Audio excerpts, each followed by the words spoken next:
Screen number 2, paint. चलिए paint के साथ शुरू करते हैं।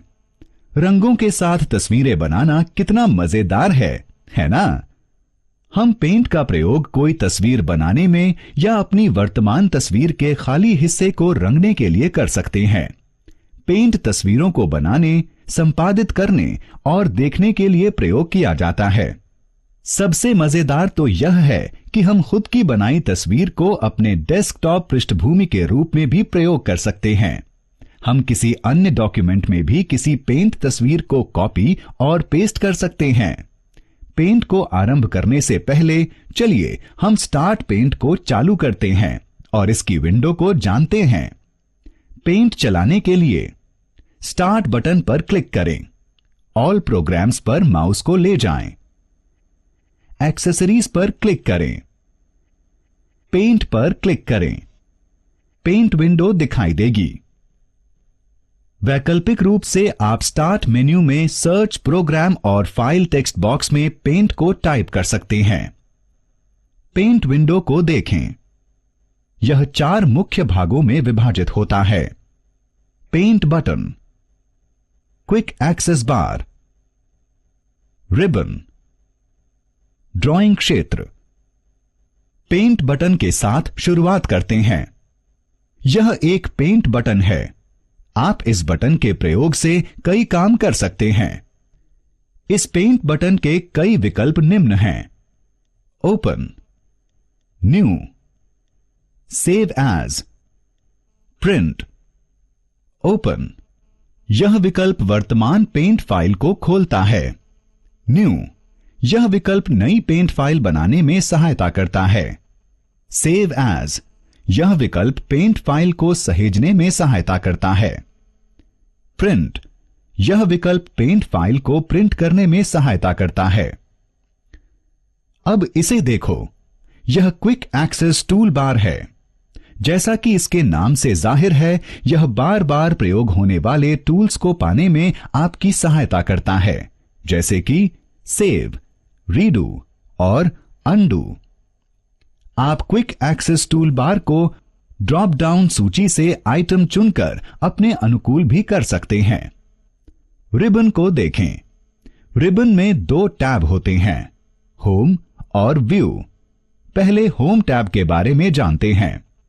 होम टैब में वे टूल्स होते हैं जो तस्वीर बनाने और एडिटिंग करने में सहायता करते हैं। होम टैब कई प्रकार के विकल्प देता है जो कई खंडों में विभाजित होते हैं। वे हैं clipboard, image, tools, brush, shape और कलर। क्लिपबोर्ड में 3 विकल्प होते हैं, कट, कॉपी और पेस्ट। इन तीनों विकल्पों के प्रयोग द्वारा हम पेंट में चयन किए गए ऑब्जेक्ट को कट, कॉपी और पेस्ट कर सकते हैं।